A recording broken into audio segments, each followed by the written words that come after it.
హిందుత్వాత్మ సుప్రకాశ స్థూయమాన విప్లవం అఖండ కోటి భారతీయ సమసమాజ స్థాపనం అనంతాతల వితల సుతల విశ్వరూప దర్శనం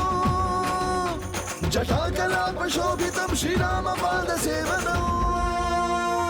రాఘవం దశరథాత్మజం రామం పతిత పావనం రాఘవం దశరథాత్మజం రామం పతిత